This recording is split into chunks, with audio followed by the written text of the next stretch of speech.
Oui, bonjour bien-aimés qui vous suivez dans l'émission En Route.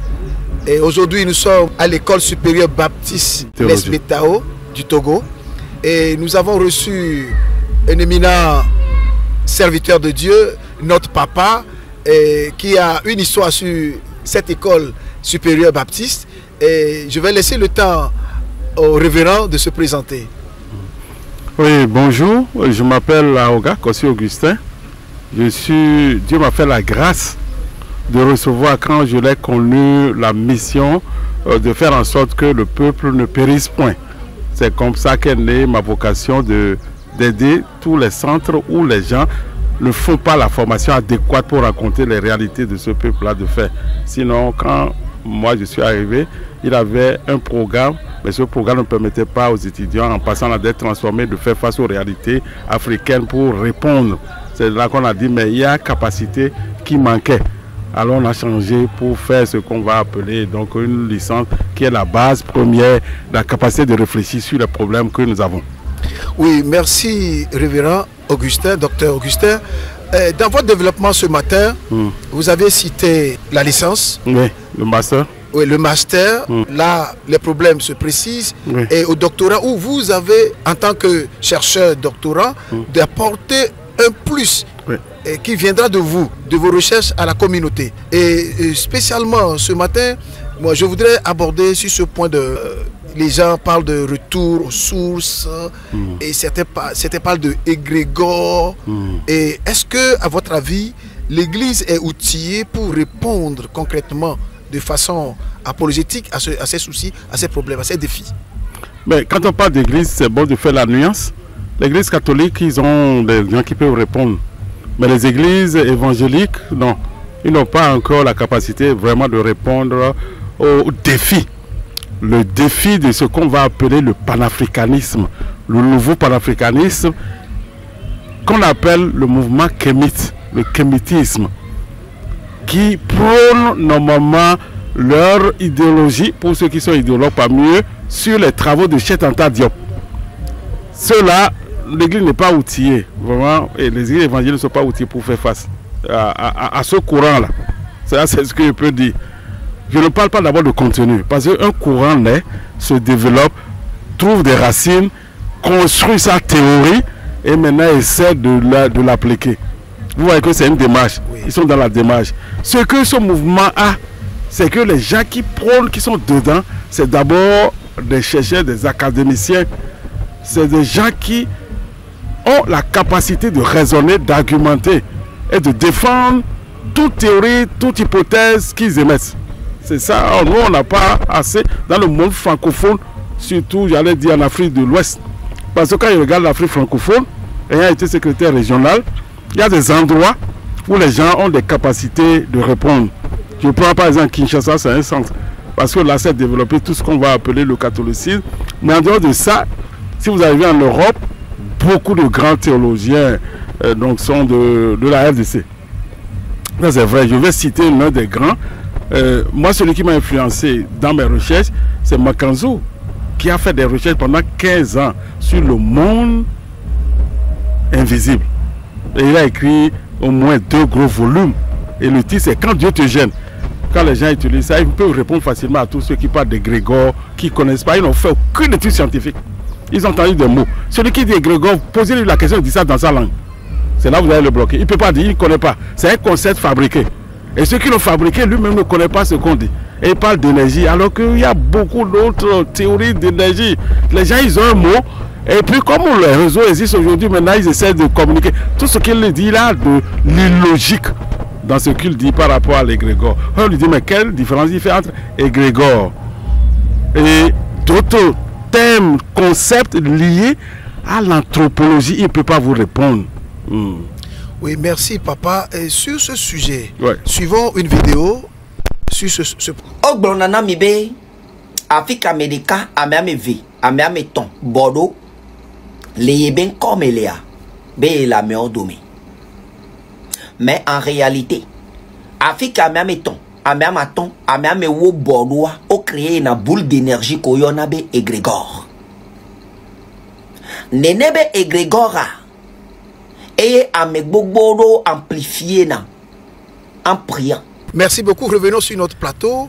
Mais face à ces courants grandissants qui s'affermissent et qui déstabilisent la foi des gens, qu'est-ce que vous conseillez surtout aux églises évangéliques?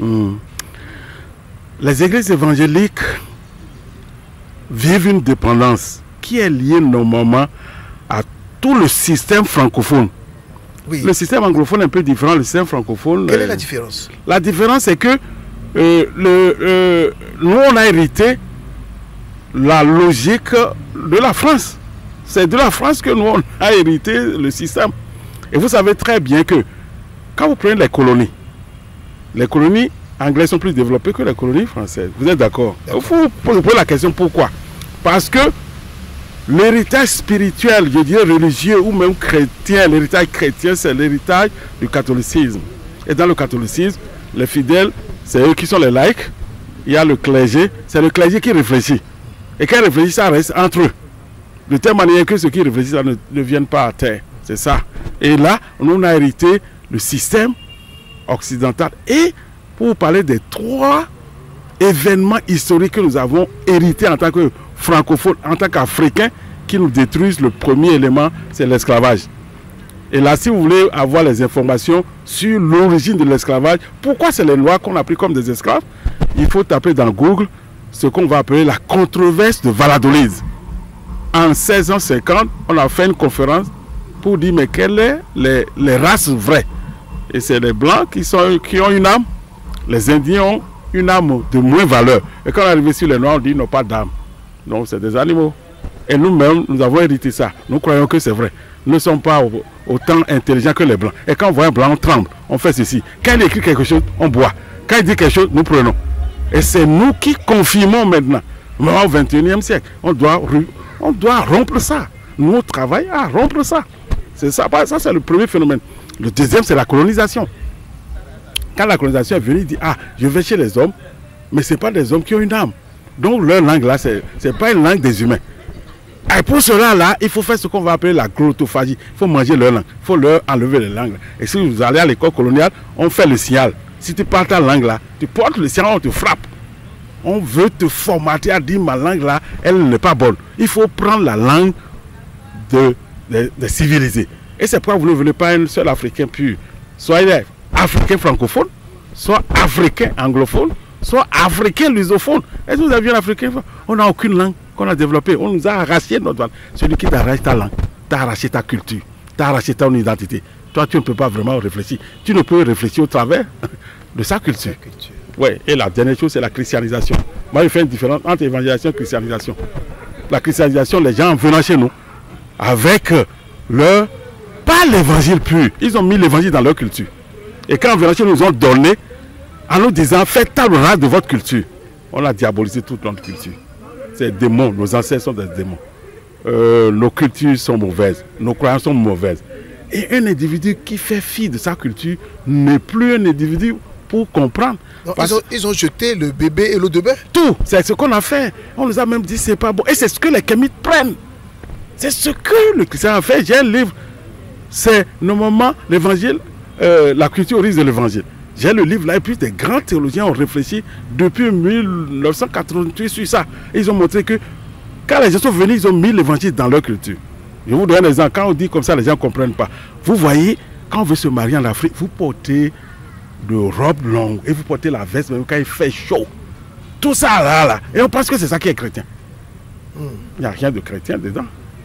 Tout ça, c'était païen chez eux. Mais ils ont mis ça dans leur culture. Et ils ont pris leur culture, ils ont fait. Et nous, quand on vient comme ça, on fait. Il y a une soeur qui voulait se marier, elle dit, je ne veux pas de robe. On a refusé son mariage. Elle dit, je ne porte pas. On va porter la tenue simple là. Et tu portes la robe une fois, tu meurs, et tu ne peux plus jamais porter. Même quand tu meurs, on ne peut plus te reporter ça. Ces robes-là sont faites où? En Occident. Quand tu achètes ça, tu donnes l'argent où? À l'Occident. C'est retour de capitaux. Moi, je suis économiste. Non, tout ça là. On a hérité ça et nous ne sommes pas en mesure de dire non. Devenons nous-mêmes. Quand vous perdez votre identité, vous ne pouvez pas vous développer. Oui, merci, docteur.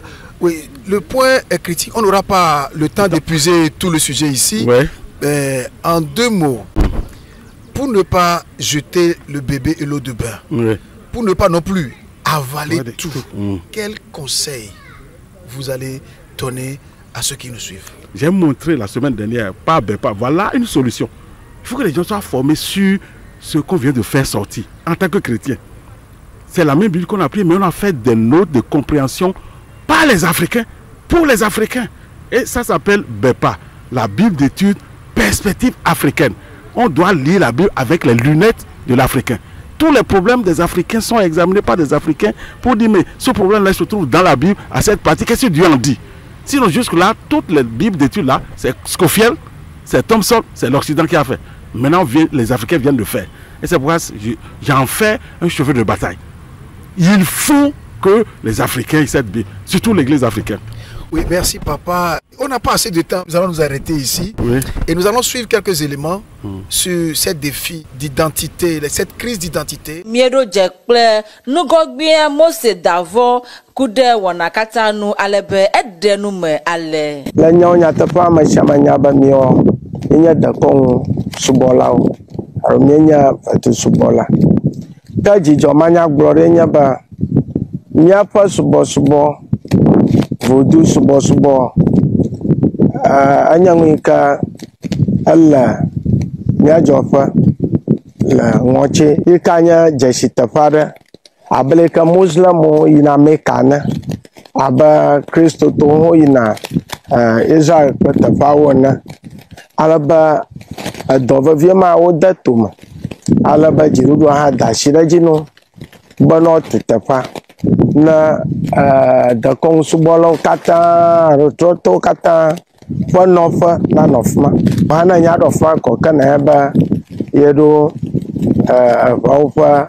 nya cathédrale. Retourne aux valeurs croyances africaines, parce que chez moi au Bénin, il y a des professeurs d'université qui disent qu'il faut un retour carrément au vaudou, c'est notre culture, c'est notre religion, nous l'avons perdu. Donc c'est un retour aux croyances africaines, comme si la solution est là-bas. Ça, c'est pas mon point de vue, mais c'est comme ça. Et c'est pas de n'importe qui. Hein. C'est des grands professeurs d'université. Vous arrivez au Bénin, en classe de première, vous devez étudier un livre écrit par un professeur sur le FA. C'est imposé à tout le monde. Je ne sais pas si vous voyez. Oui, vraiment, papa, Dieu nous donnera encore une opportunité et on va aller plus en profondeur. Bien aimé, en route avec Dieu en Afrique. À la prochaine. Au revoir.